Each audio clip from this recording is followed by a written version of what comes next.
Bonjour à tous, que la paix soit sur vous. Aujourd'hui, petite vidéo très courte dans laquelle je vais essayer de vous donner quelques conseils de comportement sur internet. Alors vous avez certainement lu le titre de la vidéo, c'est un morceau de hadith, donc de paroles rapportées du prophète par At-Tabarani, l'imam At-Tabarani. Alors ce hadith dit « Les gens les plus aimés de Dieu sont ceux qui sont les plus utiles aux autres ». Dans cette vidéo, je vais essayer de vous orienter pour que vous soyez utile aux autres dans les interactions que vous avez sur les réseaux sociaux en général et puis en particulier sur mes vidéos. Parce que j'ai observé plusieurs choses qui me dérangent un peu et donc je vais vous donner 3 conseils. Alors la première chose c'est que donc j'ai remarqué que l'une de mes vidéos aujourd'hui a plus de dislikes que de likes. C'est-à-dire elle a plus de je n'aime pas que de j'aime. Alors en même temps c'est le jeu de YouTube, d'accord, si cette fonctionnalité existe, de mettre des j'aime pas, c'est bien fait pour qu'elle soit utilisée, mais là n'est pas le problème. Le problème c'est que sous cette vidéo, il n'y a aucun commentaire. Et moi je vous avais dit que je ne supprime jamais les commentaires, d'accord, je laisse toujours les commentaires ouverts, que ce soit des trolls ou quoi que ce soit. Donc du coup, s'il n'y a pas de commentaires sous cette vidéo, et que il y a des dislikes, eh bien, je n'ai aucune idée de pourquoi cette cabale de pouces rouges. Pourquoi les gens n'aiment pas cette vidéo.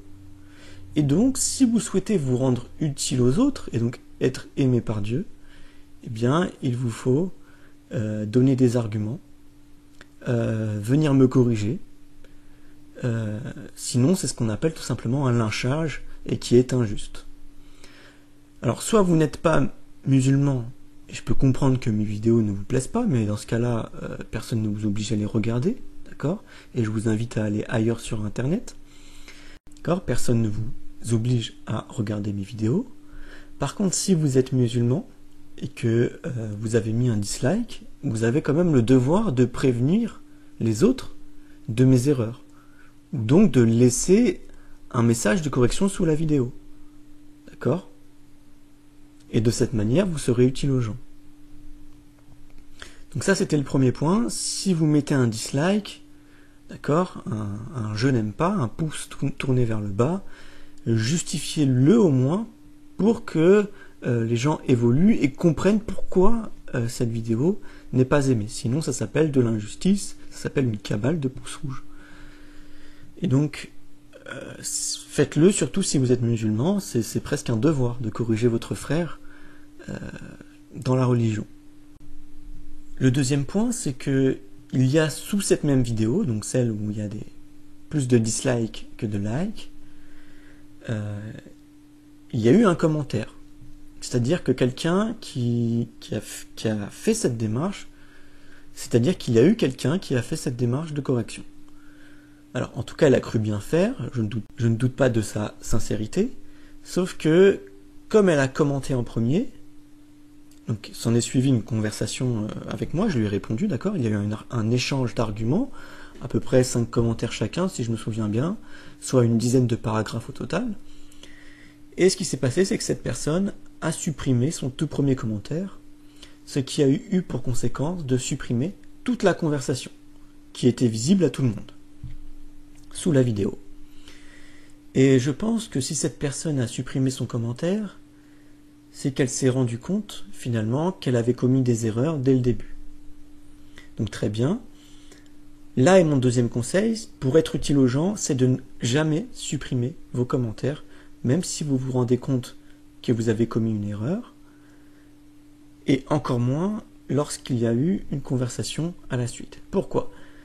Parce que si vous avez commis cette erreur, c'est pas parce que vous êtes bête, c'est surtout parce que d'autres vont la commettre, et si vous vous en êtes rendu compte par cette conversation, à la suite de cette conversation, de cet échange d'arguments, eh bien, que vous êtes rendu compte donc de cette erreur, alors cela signifie que la conversation vous a été utile pour sortir de l'erreur. D'accord ? Ce n'est pas moi qui a été utile, c'est la conversation, c'est la confrontation d'idées. Alors certains pourraient reprocher ce procédé et dire oui, mais si on laisse un commentaire faux, ce serait laisser le faux se répandre. En réalité, non, sur Internet, moi je vous l'ai dit, je laisserai toujours les commentaires ouverts, je ne censurerai jamais personne, d'accord? Et donc, laisser le faux s'exprimer, c'est donner l'occasion aux sachants, à ceux qui savent, de corriger les erreurs et les mensonges. Donc voilà, ça c'est le deuxième conseil. Ne supprimez jamais vos commentaires, même quand ils contiennent des erreurs, dont vous vous seriez rendu compte après coup, et encore moins lorsqu'ils contiennent tout un ensemble d'échanges, parce que tout ça c'est de l'information, c'est de la confrontation d'arguments, qui peuvent être utiles aux gens, et qui leur permettraient peut-être de discerner entre le vrai et le faux, et de sortir de l'erreur. Et il se peut même que, dans certaines conversations, un troisième intervenant arrive, s'immisce dans la conversation, et vienne corriger les deux intervenants. Donc ça, ce conseil, je vous encourage fortement à ne pas seulement l'appliquer sur ma chaîne YouTube ou sur YouTube seulement, sur tous les types de réseaux sociaux que ce soit. Troisième et dernier conseil, j'en avais déjà parlé dans mes vidéos précédentes, c'est que lorsque vous venez pour me corriger, il faut que vous veniez pour m'apprendre quelque chose. Alors très récemment, quelqu'un est venu pour me corriger, mais il est venu avec 0 référence. C'est-à-dire qu'il avait son discours tout préfabriqué, d'accord, ce qui est le propre de la propagande en réalité. Et donc, c'était comme ça des arguments, mais sans référence, sans justification, en s'appuyant absolument ni sur le Coran, ni sur la Sunna, ni sur la biographie du prophète, ni sur les compagnons, ni sur rien du tout en réalité. Mais ça peut paraître logique à certains parce que ils ont tout un ensemble de préjugés qui fait qu'ils acceptent cette idée.